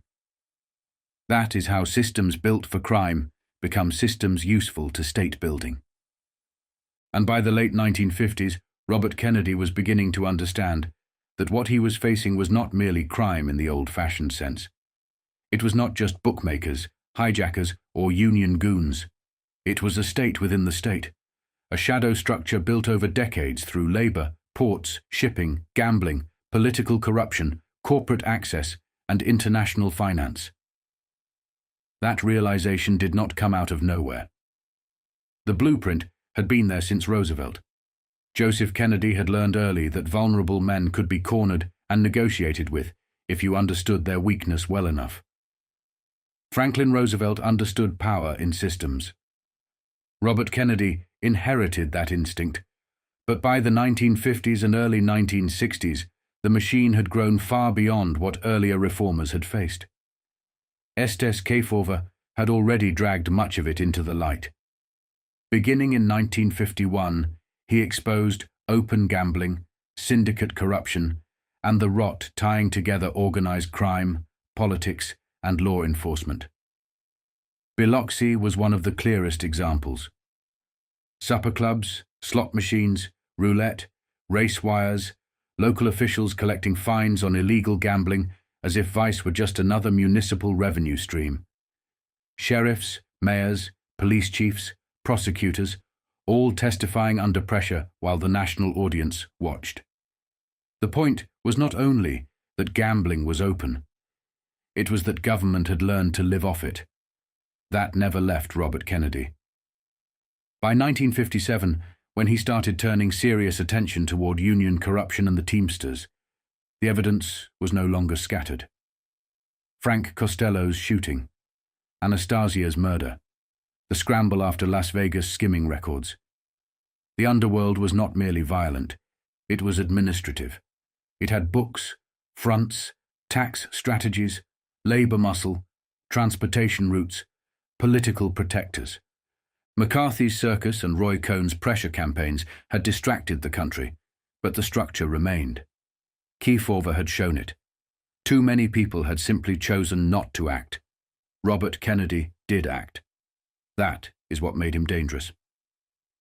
As the Valachi testimony later showed, once the public architecture of La Cosa Nostra started to come into view, families, hierarchy, code, territory, political reach, Kennedy was not dealing with isolated crimes anymore. He was dealing with structure. And structure leads upward. It leads from gambling to ports, from ports to labor, from labor to intelligence, from intelligence to covert action, from covert action to foreign policy, from foreign policy back into the same businessmen and underworld brokers who had spent decades learning how to move men and material outside public sight. That is why Carlos Marcello mattered so much. Marcello was not just another regional boss. He was one of the men Kefauver had already recognized as exceptionally dangerous. In Louisiana, he sat where underworld power, port access, exile traffic, Caribbean logistics, and political corruption converged. Costello knew who he was. Luciano knew. Lansky understood his weight. Trafficante operated in the same larger basin. Marcello belonged to that class of men who did not need publicity because they controlled systems. When Robert Kennedy deported Marcello in 1961, he was not swatting at a gangster. He was striking one of the nodes. And that is where the collision course becomes clear. The Kennedys were moving against organized crime, against union corruption, against exile networks they believed they could control, against covert operators they believed they could compartmentalize, against a structure that had grown through Jewish syndicate money, Italian family discipline, labor force, southern ports, Caribbean strategy, and alliances stretching into business and intelligence. Robert Kennedy believed management was still possible. Committees, special groups, interagency control, containment of blowback. He believed the machinery of government could still put a lid on forces it had partially empowered. That was the mistake, because by then too many worlds had merged. Corporate, criminal, intelligence, labor, ideological, ethnic, religious, political, men tied to Cuba, men tied to Israel, men tied to oil, men tied to narcotics routes, men tied to the docks, men tied to the casinos, men tied to covert war, all with different motives, but too many points of contact. And once that level of power is built, it does not behave like ordinary politics. It behaves like survival. Valachi went public on October 15th. The internal structure had been named out loud. The shape was visible now. For radical men in those overlapping systems, that was not just embarrassment. It was danger. Exposure at that level threatened business, alliances, covert projects, and protection arrangements built over decades. Kennedy's populist push made the threat larger. If he kept going, the inquiry would not stop at the street. It would climb, into the docks, into the ports, into labor, into covert action, into the financiers, into the businessmen who had treated the Caribbean like private inventory, into men who believed America itself had to be managed through crisis, secrecy, corruption, and war. That is the atmosphere in which Dallas has to be understood, not as random violence, not as a single grudge, but as the point where too many threatened interests found common cause in the removal of a president they no longer trusted to preserve the system. And in that world, men like Sam Zemurray sit far closer to the center than civics books would ever admit. Not because he pulled every trigger or dictated every covert move, but because he belonged to the older class of American empire builders who proved the model first, control territory through capital, dominate governments through commerce, make the Caribbean indispensable, and let official Washington arrive later to formalize what private power had already built. The president spoke. The senators argued. The governors postured. But the men who truly mattered had already laid the tracks, bought the concessions, controlled the ships, influenced the ports, financed the transitions, and taught the next generation how power really moved. That was Zemurray's world. And by the time Robert Kennedy began to see the full shape of it, it was already far bigger than organized crime. It was a system.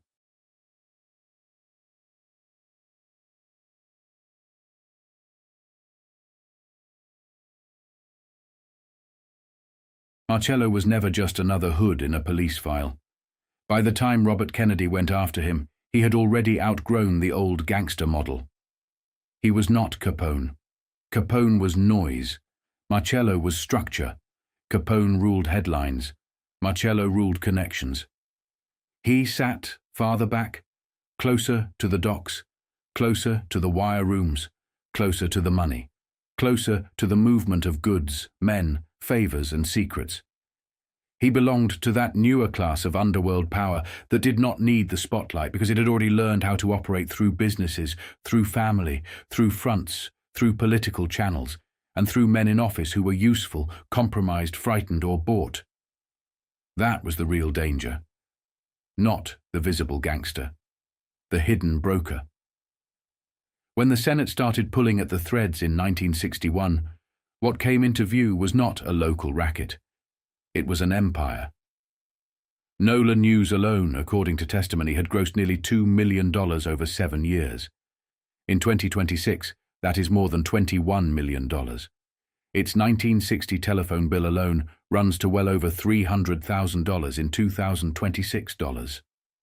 That tells you what it really was. Not some bookmaker's side room, not a neighborhood operation, a communications network, an artery, a relay system for gambling information stretching across Louisiana and out into other states. A business built to move action, move money, and move influence. And that was only one piece of it. The wider gambling take, described to the Senate in Louisiana alone, reached into the hundreds of millions in 1961 terms, billions in modern money. Marcello's world was not built on one handbook, one card game, one barroom, or one envelope. It was built on scale.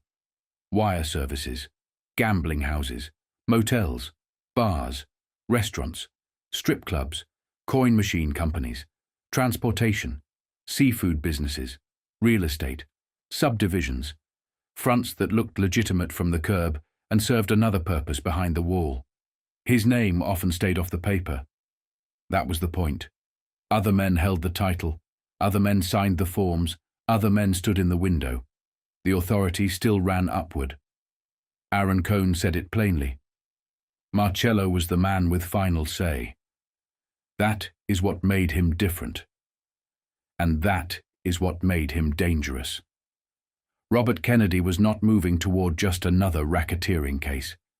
He was moving toward a structure, a hidden government with its own chains of command, its own sources of cash, its own enforcers, its own business fronts, its own political leverage, its own geography.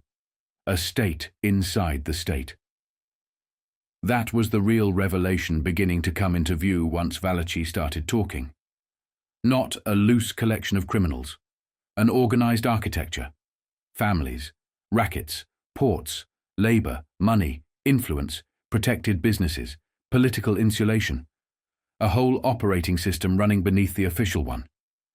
And once that architecture becomes visible, the next questions are obvious. Who uses it? Who protects it? Who profits from it? Who in the respectable world has been living off it?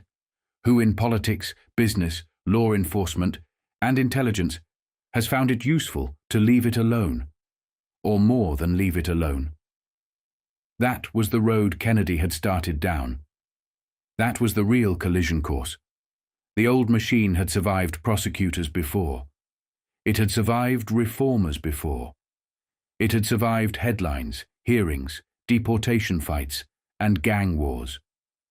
What it feared was something worse than prosecution. Exposure joined to public anger.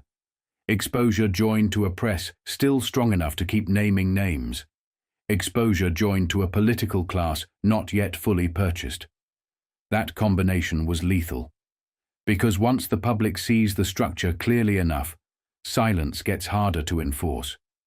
Protection gets more expensive. Allies get nervous. Middlemen start calculating, and the men at the top begin to understand that what threatens them is not just prison, it is visibility. For Marcello, that was the real threat. Not one witness, not one committee, not one courtroom. The possibility that somebody in power was beginning to understand the whole design. That was why October mattered. Valachi had gone public. The hidden structure had been named before the country. The code had been cracked open just enough for ordinary people to glimpse the shape of what had been running underneath them for decades. And Robert Kennedy was still there, still pushing, still trying to move upward through the layers. Not stopping at the soldiers. Not stopping at the headlines. Pulling toward the men who turned organized crime into business and business into influence and influence into protection. Then, weeks later, John Kennedy was dead. That is the hinge, because after that, something changed in the country. Not all at once, not in one speech, not in one law. But the lesson was delivered. Power could still be taken from a president in broad daylight. A man could still be removed in a way that frightened every man who came after him. And once that lesson is understood at the top, it does not need to be repeated often. The message does the work. The boundaries are learned. The limits are absorbed. The office remains.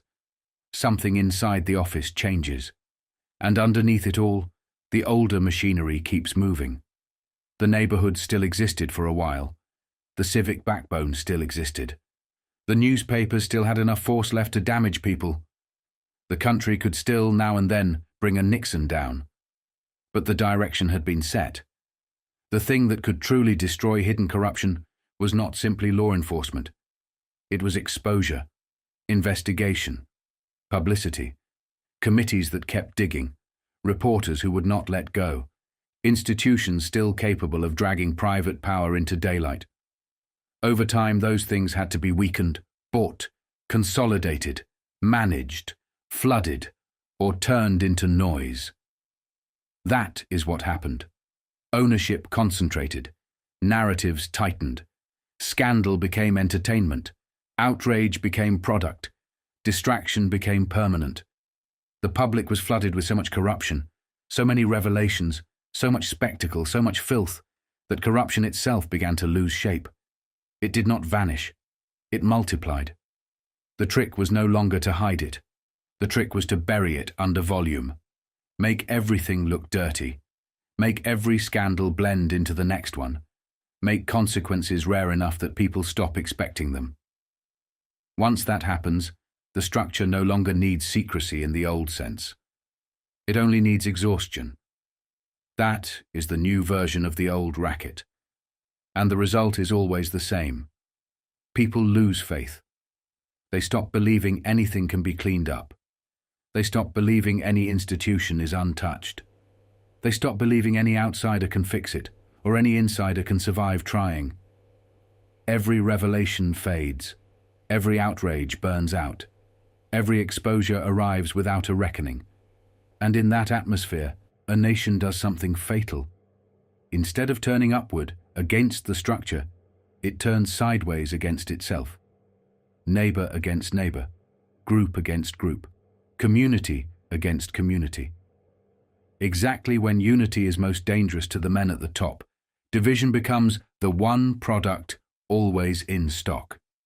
That is how decline is managed, not all at once. Slowly, through corruption, spectacle, debt, war, blackmail, distraction, scandal, and the steady destruction of trust. The old machine understood a simple rule. A united people can still be dangerous. A fragmented people are easy to rule. Give them endless outrage. Give them enemies close at hand. Give them collapse in pieces. They will do the rest for you. That was the country Kennedy was staring at before he died. A republic drifting toward imperial overreach, a government with another government forming inside it. Intelligence power swelling in the shadows. Organized crime fused with labor, business, exile politics, and covert operations. Visible authority on one level, real operating power on another. He saw enough of it to become dangerous. Then he was gone, and everything that followed, the wars, the intelligence scandals, the committee hearings, the covert crimes, the blackmail stories, the press wars, the financial mania, the public exhaustion, only made clearer what had already begun. The structure did not die with the old gangsters. It adapted. It changed costume. It moved upward. That was what men like Carlos Marcello represented. Not just a criminal boss from Louisiana, but a bridge between the old underworld and the modern one. Between the street racket and the institutional racket. Between the local empire and the national system. He was not important because he was colorful. He was important because he was durable. Because he showed what organized crime became when it learned how to hide inside business, politics, and respectability without ever surrendering its original nature. That was what Robert Kennedy was up against. Not a man, a machine.